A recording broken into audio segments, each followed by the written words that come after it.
Hello and welcome to Life in the Bitter Truth. This is the podcast where we seek to understand the deeper, sometimes painful aspects of life and what it all means to us. I'm Vittorio. And I'm Alex. Yeah. And this is our 10th episode. This is our 10th episode, right? So This is a celebratory episode. We're freaking jamming. Yeah, you want to do the applause thing? Is the applause? Yeah. There you go. You should have just let it go the whole time. Let it go the whole time? Well, today we're going to be talking about, the best of times, the worst of times.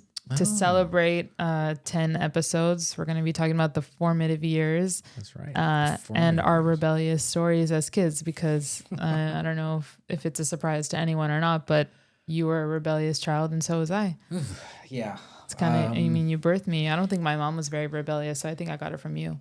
Probably. Yeah. I think I was a troubled child from the beginning. Still I constantly made sure I was heard. Yes. And people heard me loudly. So let's see what I could write a fucking book about all the shit you that I did as a kid, and all the crap I did. I mean, the most vivid memories I have was in second grade, and I'm freaking pretty old now, right? So, I think a teacher.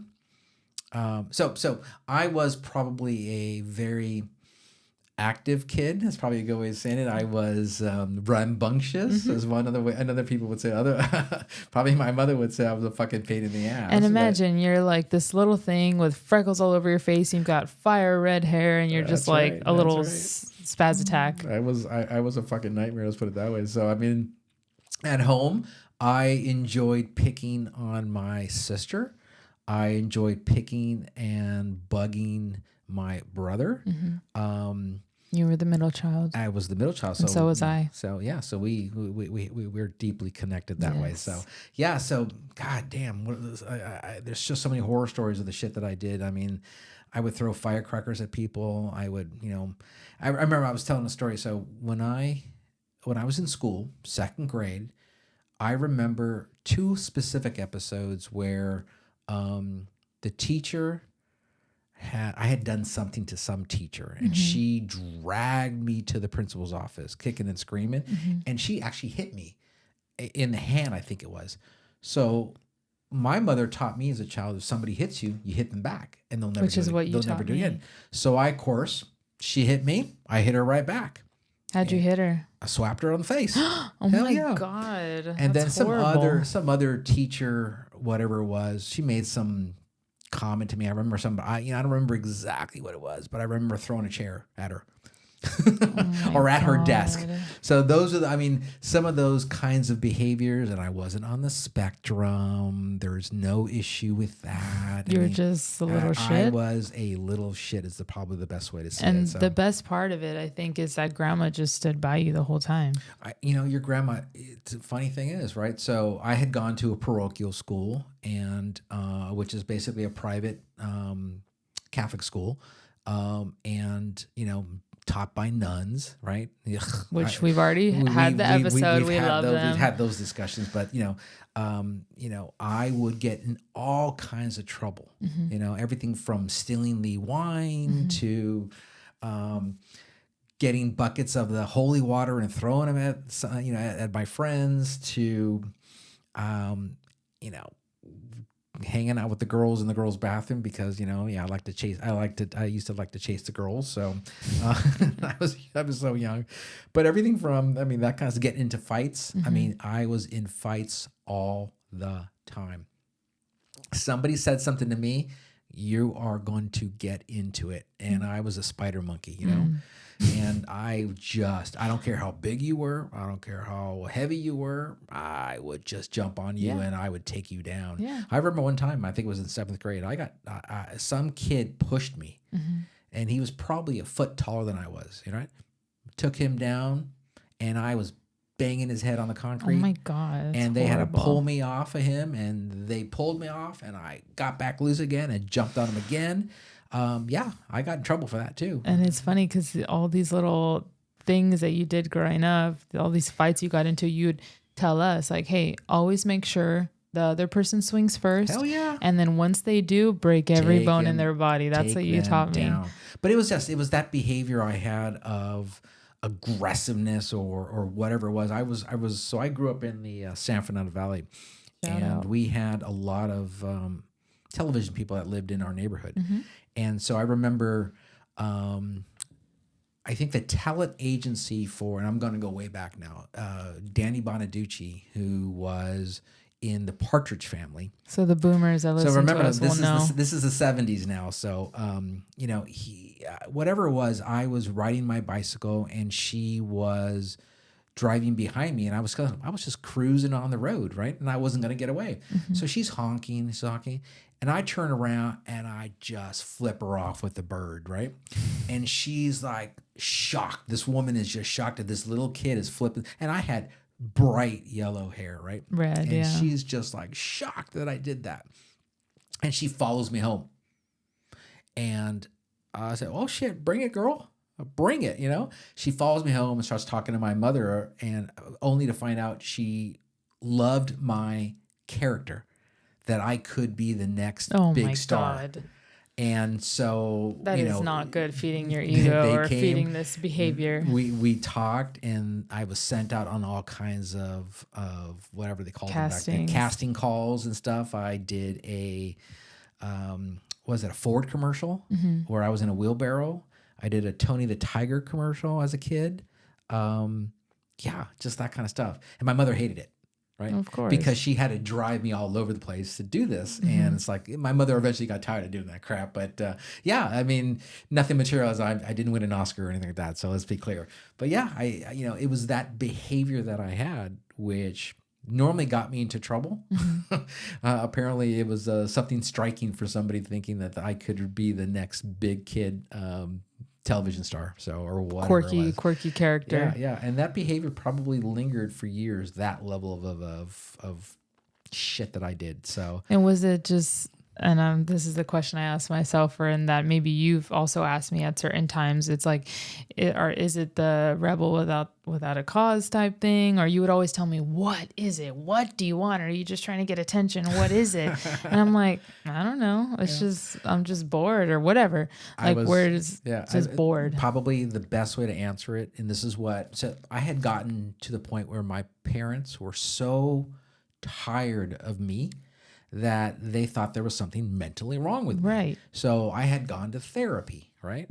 And what did they find? Eventually, they just decided, they just realized, no, this kid's fine. He's just bored.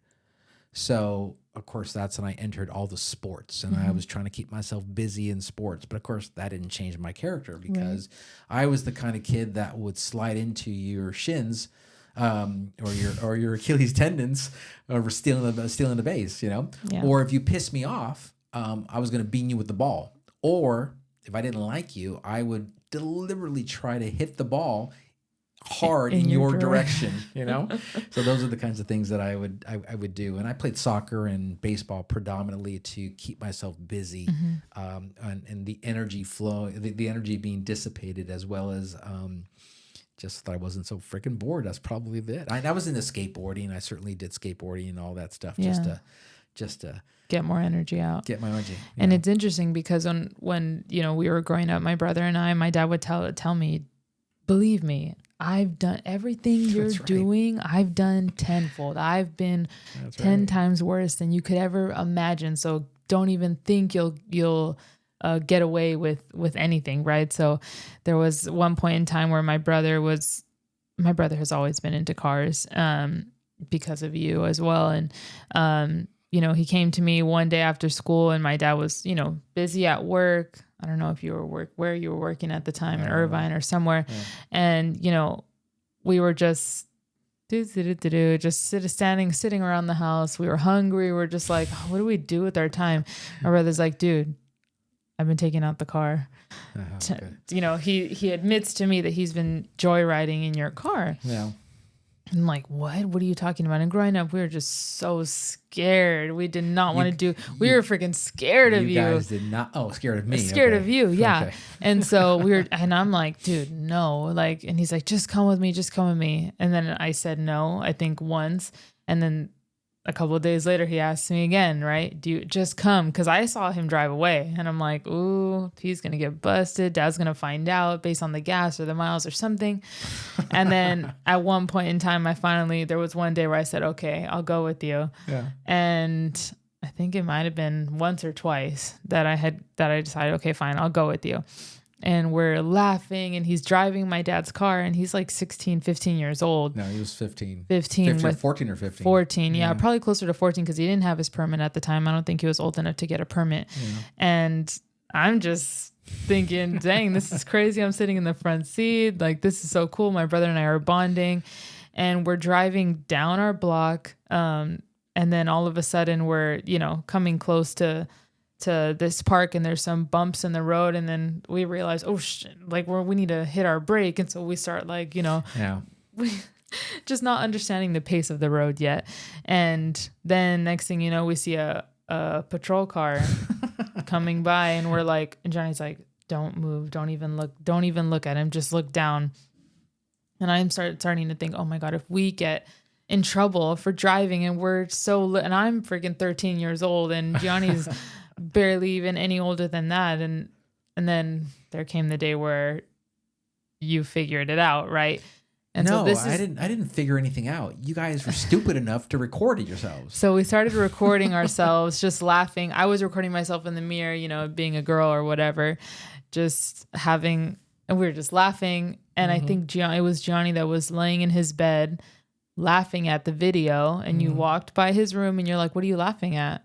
And it was just wrong place, wrong time. And he's like, nothing, I'm not laughing. And you wanted to know because you were like, I don't know, you had a feeling, this weird intuition that you had. I guess. And oh my God, you made him show you the video, and then I got called into the room, and then oh my God, after that. Yeah. So you guys did something wrong. And then you record yourselves doing something wrong. And then we probably lied about it too, something. You kids were dumb. We didn't have, little phones to record ourselves. So when I did joyriding, I think it was on our iPod or our iPod Touch or something. That's what we recorded it on. So I joyrided in my father's Studebaker. We took that out all the time. And that car, oh my God, that car would stall out, and we would have to be pushing it down Sepulveda Boulevard in the valley and trying to get somebody to help us. And we got it jumped a couple times. We jumped battery jumped, and then we'd finally get it back to the house. Like, I'm never taking this piece of shit out. I would take your grandma's Camaro Z28, and I would just like, man, I would be taking that everywhere. And, she wouldn't notice it. I hit a couple trash cans with that. And so I remember hitting the trash can, the bumper getting smudged, heavy plastic bumper. I remember getting some sandpaper, and sandpapering it out, the smudges. But at one section I did too far, and it took it kind of brought it to the yellow. It took some of the paint off. So of course I got out there with a whiteout. What the? I got out there with some whiteout. Can you imagine if we did that to you? I'm telling you, you would have killed us. Your grandmother never knew. Never knew. But then there was one time, you're like you and your brother. Me and my younger sister, we went joyriding in my dad's van. And so we're freaking, I was probably 15 years old too. And we're blah, blah, blah. She goes, let's go get some McDonald's and some Taco Bell. So sure enough, we're cruising down. We're cruising down to go get some, it was McDonald's first. So we go through the, in this huge van, right? And I can't gauge the yellow pylons as you're going through it and stuff through the drive-through. So we get our food, and whatever happened was, I think the ice cream sundae that your aunt got tipped over. Oh gosh. And so she looks down, I look down, and I'm turning the car at the same time. So the van, my dad's van, got scratched from one end to the other.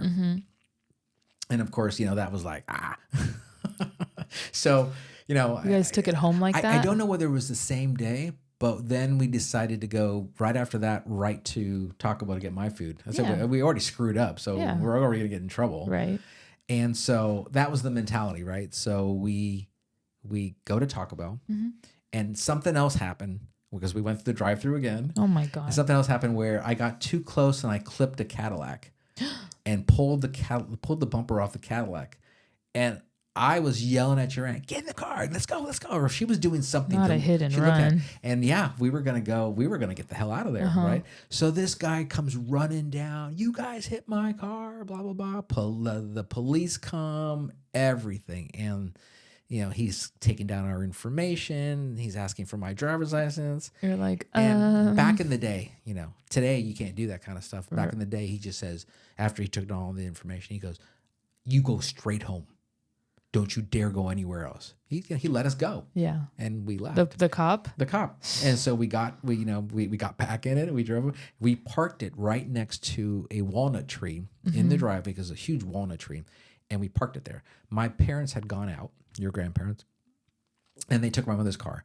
So, we went to bed, And so you just kept your eyes open the whole time. They're walking up this is because I asked years sometime later, my mother tells me the story. She goes, yeah, they walked up and they saw this. My mom goes, what happened to your car? ¿Qué pasó? And my dad looks, what? So sure enough, we instantaneously got in trouble. What'd they do to you?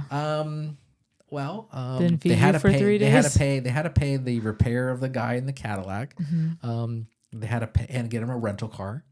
They had to pay for the damage to the van, right? Yeah. And it was just one of these things where you just, as many times as I did joyriding, that was the one time I screwed up. But I don't know. I can't remember. We didn't get beaten or anything like that. Right. But, right. I got grounded, I'm sure. But it was one of those events where I certainly shouldn't have been doing something I did. And you guys did the exact same thing. So your grandmother says you can't get mad at them.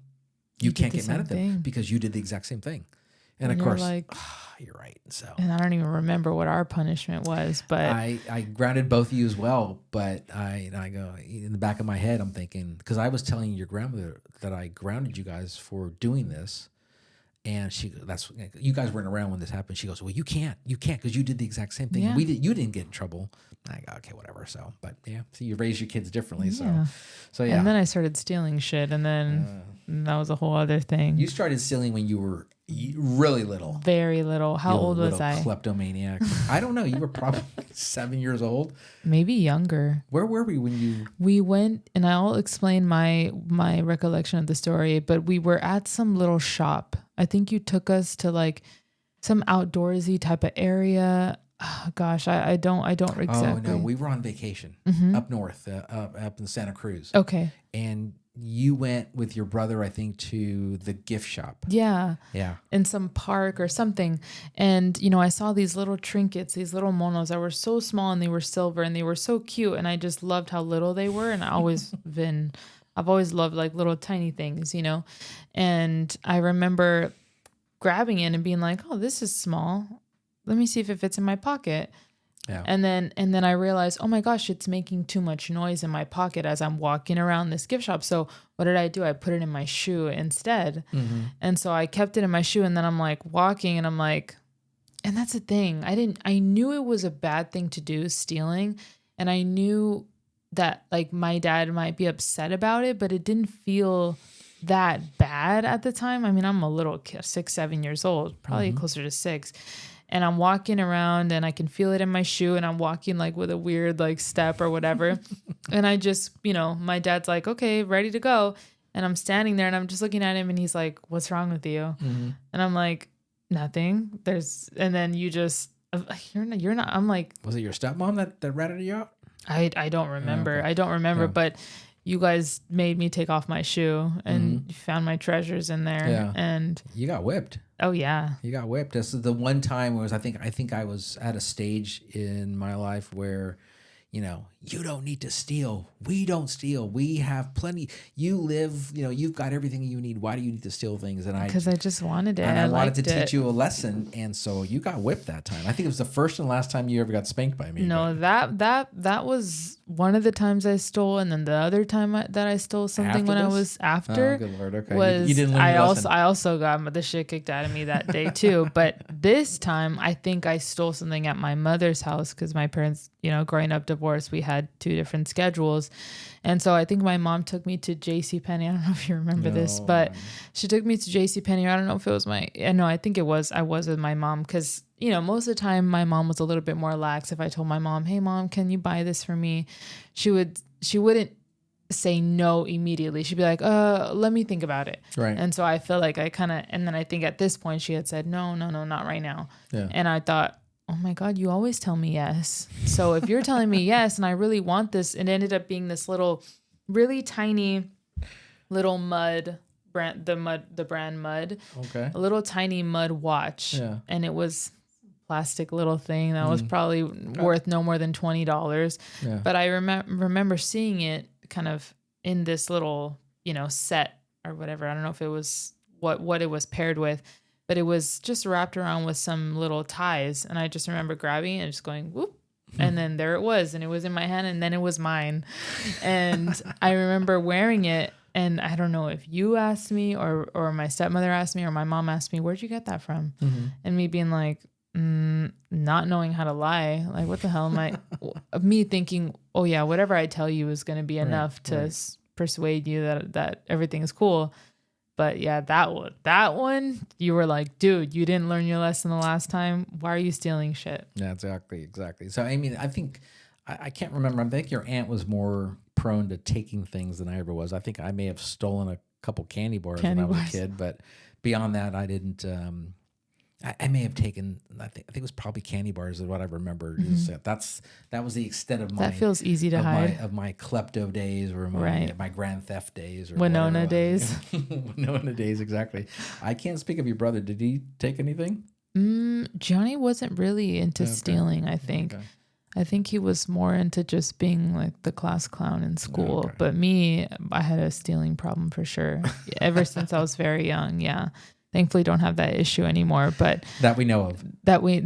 We'll see. All right. I'm just kidding. Yeah, don't get arrested for that. So. Yeah, that would be very embarrassing. And it's funny. I had talked to a friend of mine back in the day about cause they were notorious for stealing, and she'd be like, hey girl, what do you we'd go into Ulta and she'd be like, what do you want? What are you going to buy? And I'm like, I really like these eyeliners, but I'm not too sure, to be honest. And she'd be like, well, what colors do you like? And I'm like, oh, have you seen that blue one? Just thinking she's asking me just to ask me. And then, when we got out, I got my things that I needed and she got her things and she's just said, here.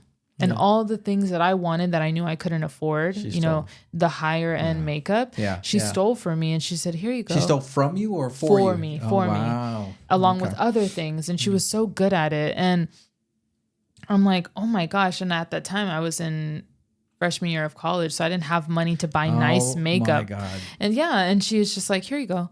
And she's like, dude, these people don't need, this is Ulta. They're a multi-billion-dollar company, right? It's a little, so it's like a political thing as well, coming from her end. But it was just crazy because I felt so privileged to have this very expensive makeup. It's funny. So, as I reflect back, I like I said, I wasn't much about stealing, but there was a friend of mine, and I was in middle school. Back in the day, they used to call it junior high. And he and I would hang out all the time. And he was kind of on the wrong, lived on the wrong side of the tracks. Is the best way to describe it. He lived in he came from lesser means, I guess is about a good way to say it. And so he was very protective of me as friends, right? But he would steal things. So I remember it was a Saturday, and we were at the bicycle park, whatever they call DMX, whatever where they do, where they, and I think what he did was I had my 10-speed, and I had a skateboard. He was riding the skateboard, or I was riding the skateboard. He was riding the 10-speed. So he goes, yeah, just stay over there for a little bit.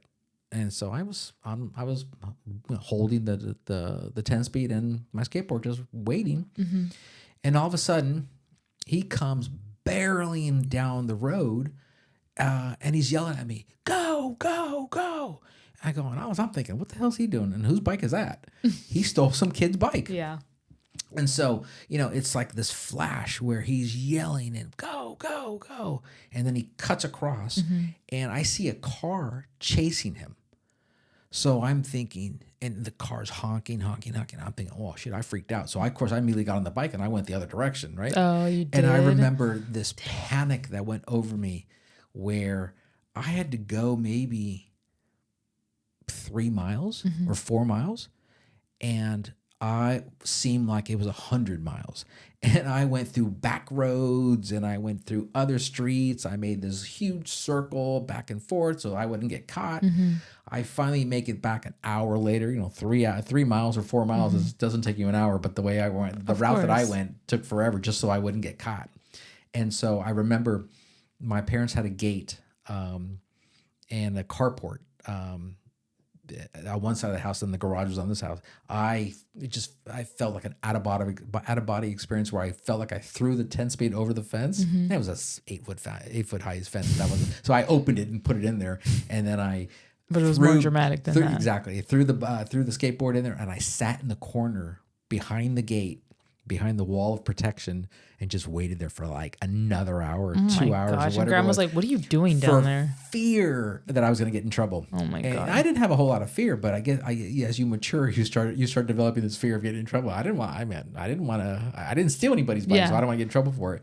And sure enough, eventually my mother heard me doing something out there, and she came out. "What are you doing?" She said she did ask that question. I said, "Nothing. I'm just waiting for my friend. For my friend Danny was his name." And like 45 minutes later, or had passed again, and he came in. He came, and he had the bike, and he lost the guy.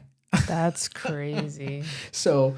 Shit, it was and that became his new bicycle, and of course, he's out there filing, or changing the paint color to making it looks different, and that's the kind of shit that he stole. And I was guilty by association. So I remember I always told you don't forget who you associate with, right? So and I mean, I had lots of friends. I mean, my brother and I got into our own stuff, which I can share after. But I had lots of friends that had their own little things that they'd like to steal or take, right? Like I had a friend who in college who would go to Starbucks and like if you have the app, you can order through the app and then just walk in and pick up. If you find your name and you pick it up and then you walk out. Oh my and she God. would pretend that whatever she was, she would go on her phone, and then she would kind of walk in and have her phone in her hand on the app, but she didn't order it, and she would just say, "Oh, great," and then they'd say thank you, and then she would walk out during rush hour. You know what I mean? So you just go in, you grab whatever food or any drink that you think you would like, you just grab it, and then she would go.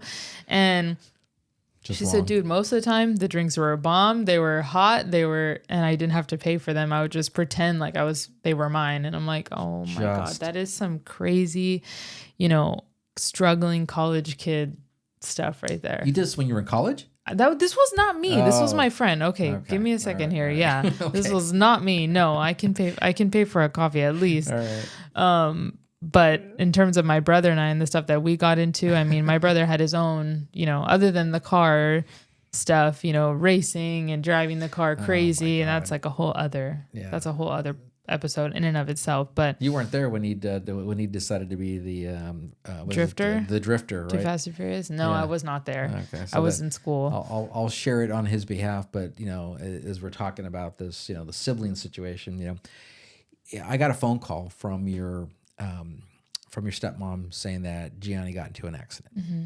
I'm going, what? Okay, so he's what, 17? He's 18. 17.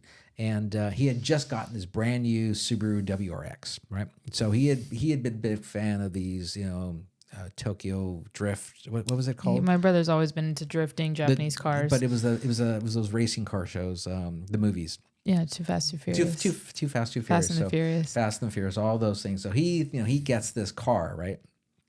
And he's thinking he's going to do this. So him and two other buddies block off a couple of roads, or not block off, but kind of were kind of their the markers for diverting cars or letting cars know that they're coming. And they have their mobile phones and all that kind of stuff. And so he decides, and it was a little rainy. It was a February, so the ground was wet, whatever. So he decides to, at a high speed, this is behind the high school. He ditched, by the way, when he did this. Take the car, make a very aggressive right turn. Which is what you're supposed to do. He took out probably 10 feet of fencing and his bumper and his fender in a car that he had just gotten maybe, 3 months earlier. Yeah, so that was a pain in the ass. That car sat in the front of the house after I got it repaired. And his punishment was he had to he couldn't drive it. He couldn't drive it for 6 months, and he had to pay me back the $500 on the deductible for the insurance. It's funny because I remember that day when you got home and he was with you, and I'm like, I knew something was up. It's just this unspoken. You're like, ooh, you feel vibe. The tension in the air. That's right. And I'm like, ooh, you fucked up. That's you know what right. I mean? And That's throughout my life, my brother and I have had our moments as siblings, but. Dang, you felt for him. You knew something was really bad, and you're like, you send him a peace offering or something. From siblings, for me, your aunt and I, since we were so close in age, we were always doing stuff together.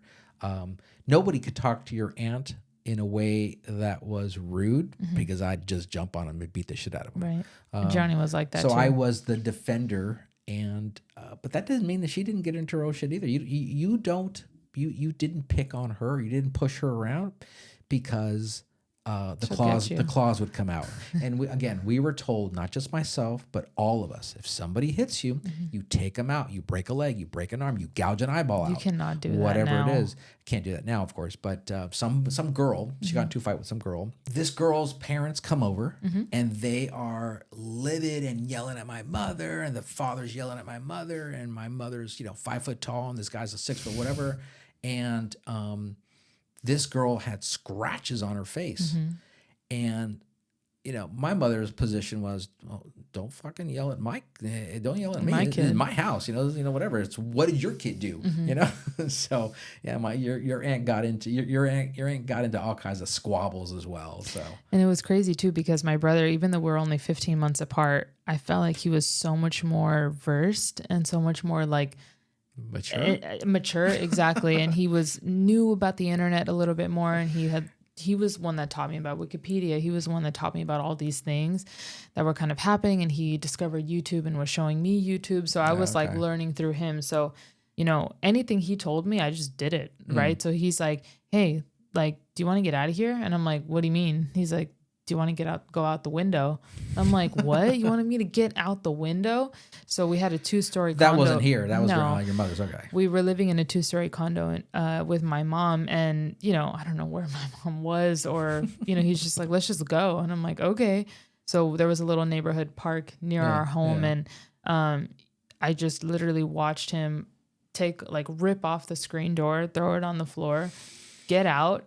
Yeah. He grabbed my hand and he helped me get off the roof and out. And then we just booked it. Yeah. And my mom's, freaking out, of course. Her 2 kids that were supposed to be up in their rooms. It's funny. I didn't get that phone call. I mean, she probably just figured it out. She probably just figured it out, but it's very funny. Those always seeing him take off, and my mom being like, why do you want to go to the park at 7 p.m.? And he's like, just let me go. Just let me go. And me as a girl, I could never, do a lot of these things, but just giving him the sign of the cross every time he left, because it's just like, who knows what he was getting himself into, but he was just a little rascal, That's funny. And a lot of the time I kind of followed his way. Yeah, that's funny you say that, because we did very similar things. We would sneak out the windows as well, right? The house that my parents lived in was a raised foundation, meaning that there was, ability to jump. Yeah, well, you had, there was distance, before. It was a 1-story house, but we had these old windows where you had to pull up, unlatch and pull up. I have those windows in my apartment right now. I don't believe we had screens on them at the time, or not. But hell, I mean, I built little stairs to get in and out of my bedroom window, which just sat there off to the side. And my father would go occasionally outside, and he'd go, "What is that? What is that? Why is there stairs there?" Yeah. So he would get rid of them or move them and figure it out, and I would put them back, So I would get in and out that way because I didn't want to jump. And my parents' bedroom was on the flip side of the house. My sister's bedroom was right next to me. So whenever she got in trouble, I would open my window and I would pass her food through the window. Snack. And we had 2 heating vents that were right next to each other. So I would bang on it, and that would be the signal for her. And so her and I would talk through the vents whenever we got in trouble. Oh my God. Yeah, that was our mobile. When you guys that was how we text. Because when you guys got in trouble, you didn't have any form of communicating because everyone got separated, especially both of you. Yeah.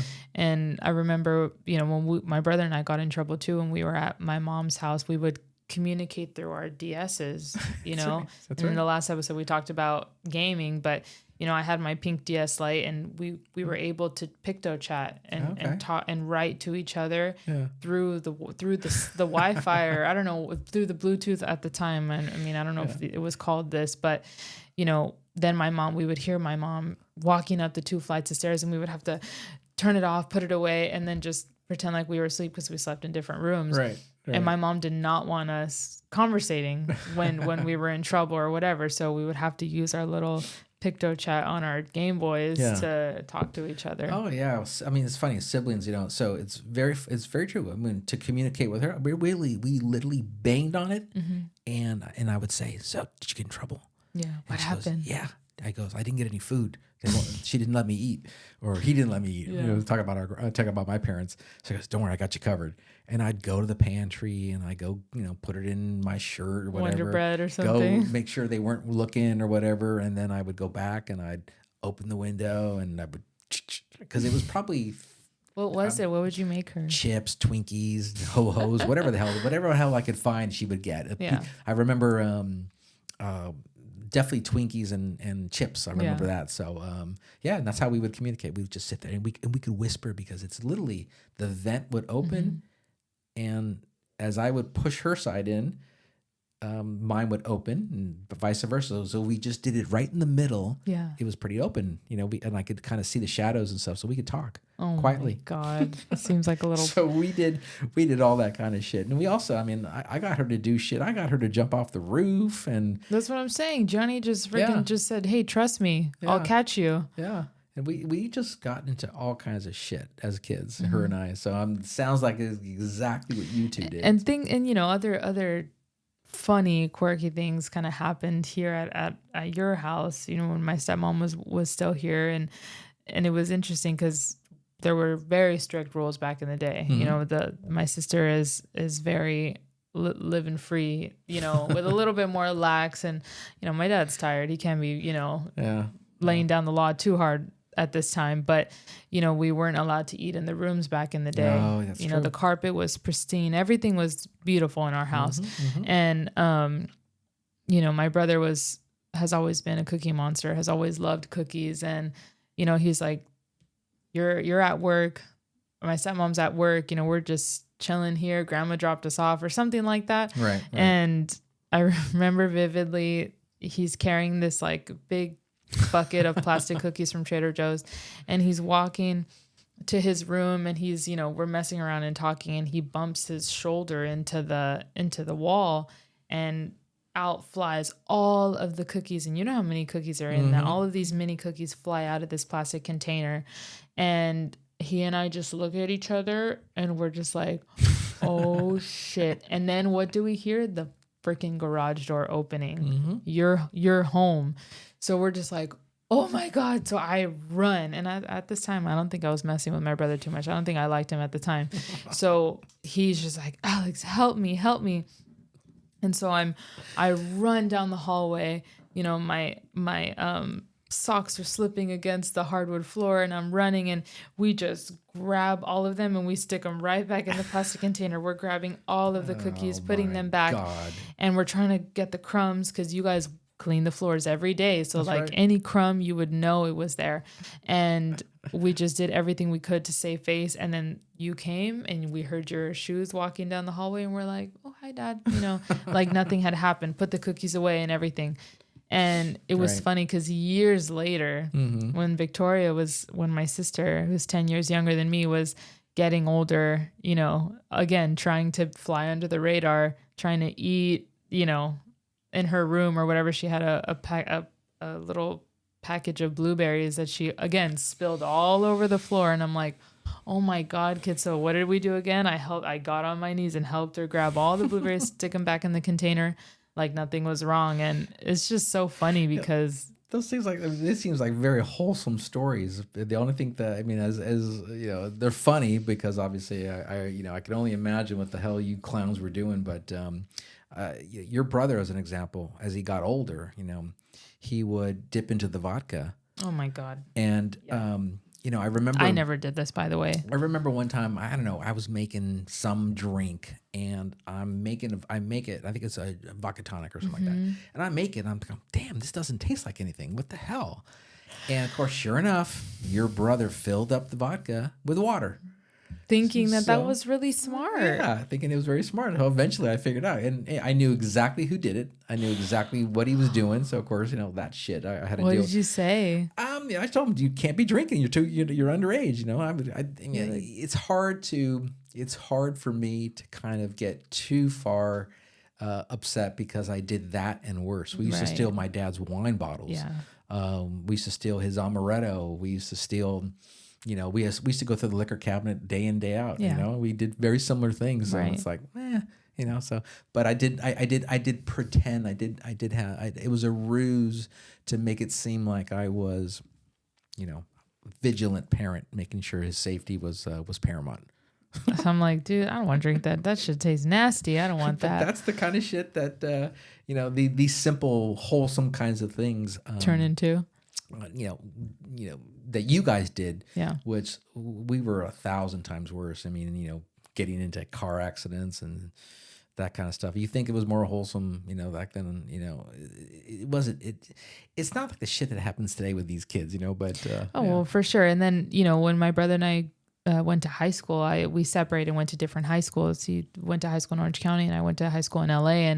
And, you know, we didn't have each other to check up on, or, you know, we just completely didn't, you know, in middle school and elementary school, it was always like seeing my brother at lunch being like, I don't like that guy. Or, you know, him trying to talk to my friends and making, you know, it's just in high school, he didn't have that. And so it was interesting, you know, having to catch him up on crazy shit that I was doing, or having arguments with different teachers or different students, or saying dumb shit in class, or trying to teach the class, and him being like, dude, what the hell is Alex getting into? So you were, you know, you would think he was more of a troublemaker. He actually was pretty. He wasn't much of a troublemaker. Yeah. He got trouble once for pot, but that was about the extent of it. You know, I don't know. That was a different. It's something your mother found out. Yeah, and I remember that day. I got the phone call and I had to sit there and, you know, say, you can't do that kind of stuff. Yeah. And it's like the whole time I was thinking, because I used to smoke weed when I was a kid, so I didn't think twice about it. We'll have to have him on the podcast again to share that story, because that was very interesting, and it's still triggering to my mom to this day. He didn't get in trouble in school at all. He was actually you were the biggest fucking pain in the ass when it came to high school. I was probably in the principal's office more times than you were because of all the phone calls I got. Yeah. And it was just difficult because it was like, what now? God damn it. And it's so funny. I don't have time for this crap. And it's so funny because I'm telling Jake, you know, I still talk to friends from high school, and, you know, they when they meet Jacob, they're like, dude, this girl, like, and he's like, yeah, whatever. Right. And, you know, it's funny. They'll tell me, friend, like, I'm so happy for you that you seem so, like, of all the years we've known each other, 10 plus years, you seem so happy and at peace. And, you know, one of my friends was telling me, you just didn't have peace back then. You were something was up with you. And I was going through a lot, but you know, it's just the constant argumentative kid in the class. Or, you know, my teachers would tell me, you do great work. You're so smart. You've got it. You've got that voice in your writing. You're so intelligent. You're so well read, but you're just a pain in the fucking ass. Yeah. Shut up already. Yeah. Just let us teach, you know? It's funny, you know, and I know there's more to share about this, you know, your high school years, but it's like in school, I got in trouble a lot in school, as I mentioned, you know, but mine was more aggressive behavior than that. Thinking I could teach the class better. That probably wasn't the case. But I remember one circumstance where, you know, report cards were a big deal.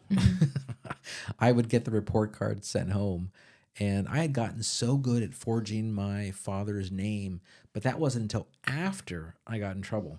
So my father would get home from work, and he would go to the bathroom, and he would take care of business in the bathroom. So whenever you had something difficult to deal with and have a conversation with your father, my father in this case, Tell him when he's in there. We would tell him when he was in the bathroom because he's indisposed. He can't get up and vulnerable. hit us. He's vulnerable. So I remember whenever there was some deep problem I had to confess or deal with or whatever, or something was going to come out to light. Do it there. You do it right there. Wait till your father gets home. There was actually a cartoon about that back in the day, and it was just that. I'd knock on the door. I said, "Hey, I need to talk to you," and I would be sitting there, and he'd be across the way from me and indisposed. And I would be explaining to him. It's like that scene in Friday. Yeah. And so sure enough, that's how I would get most things uncovered or explained to him. But there was one situation where I just didn't have the right timing. So we were in his 1972 Super Beetle, Volkswagen Bug. Your first car. My first car, actually. And sure enough, I needed to get the report card signed. So I had done mine. I had signed mine, because I was pretty good about signing his report, his name.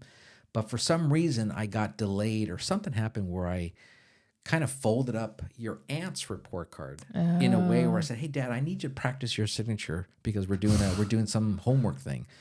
And so he did that. He signed it. He goes, "Oh, that's like this. Okay, great." And then something happened again where I needed to sign another report card or something like that. I can't remember exactly the circumstance, but he got tired of me talking about asking for his signature. So he goes, "What am I signing?" And he opened it apart, and I think it was your aunt's report card. And sure enough, we all got busted for that because I was getting him to sign documents. And I would literally fold it up in a small little cube to just make and he would just sign. I need to practice your signatures because we got some kind of assignment, and parents at the time are clueless, right? Okay, yeah. So he got wise to that, and of course, there were many times I forged my mom's signature on stuff, never yours because yours is pretty difficult, but at the time, my mom's penmanship and mine are very similar, so I was able to just do it really quick. And there actually came, a moment in middle school or high school where I started writing doctor's notes for kids. People would always say, "Hey, Alex, you're the one with the good writing. Can you write a note saying this and this and this?" And we would create a whole narrative at lunch. Right. And then I'd say, "Here you go." And, they would give me $5 or something like here, so I started doing that as like a little side hustle of writing doctor's notes and just different, get out of school on lunch notes and stuff like that. And it was pretty interesting. I'd say, what's your mom's name? And does she have big writing? Does she have small writing? Just do it that way. So as if that even mattered, considering the principal or the office probably wouldn't even know anyways. Probably, but I just wanted it to be as, that's right. It was your little cottage industry that you created. Exactly. Very cool. Very cool. Yeah. So it's funny. All these stories. I mean, what do they say about us? It just says that we are a quirky bunch. And it's like, it was probably, as I said earlier, it's fairly wholesome. And we didn't do a lot of bad things. In high school, I didn't do shit. I didn't do anything wrong. Too crazy. In high school, I was working. Yeah. I worked after high school. And I was learning how to do it. I was learning how to be an accountant, the little Chinese lady teaching me how to do accounting. So I was a good kid at high school. So, and I feel like I have as much as I could be a good kid. Right. Right. And I have lots of, crazy stories from high school and the things that I got into. But I think now looking back, I'm like, it just feels like a totally different life. Now I have a corporate job. Now I'm, it's funny. Yeah. You would domesticated.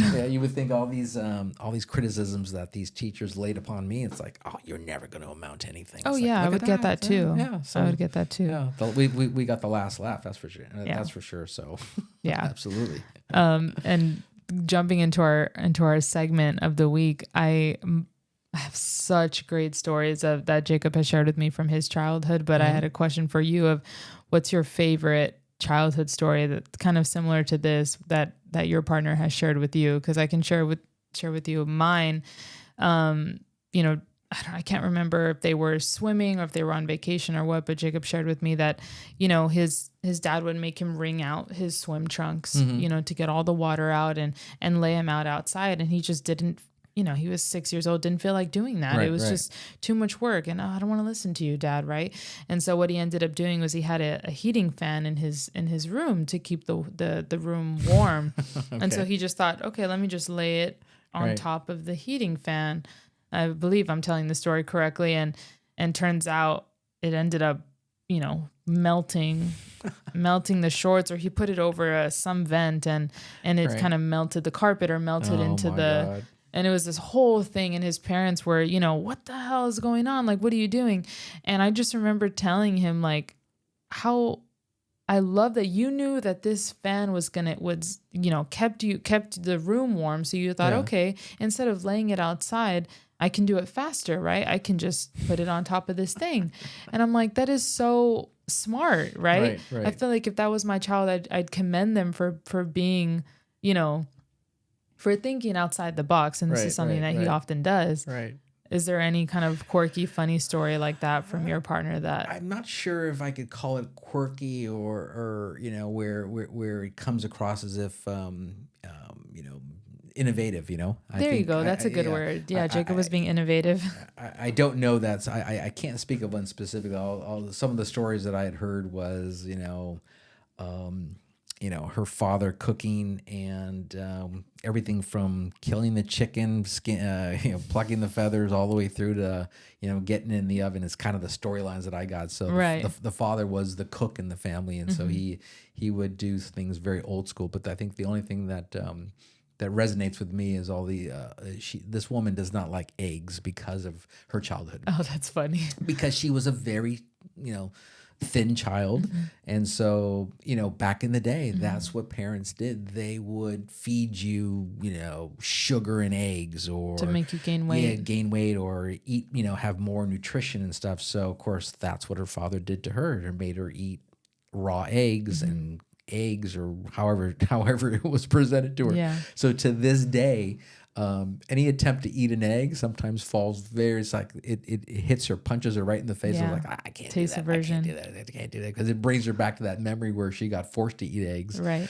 So quirky story. That's probably the best quirky story. She comes from the East Coast, so it's it's a different world out there. Of course, you got all the stories of walking in the snow and all that kind of stuff. But the egg story is the one that probably resonates to this day. Yeah. She just doesn't like eggs. That's funny.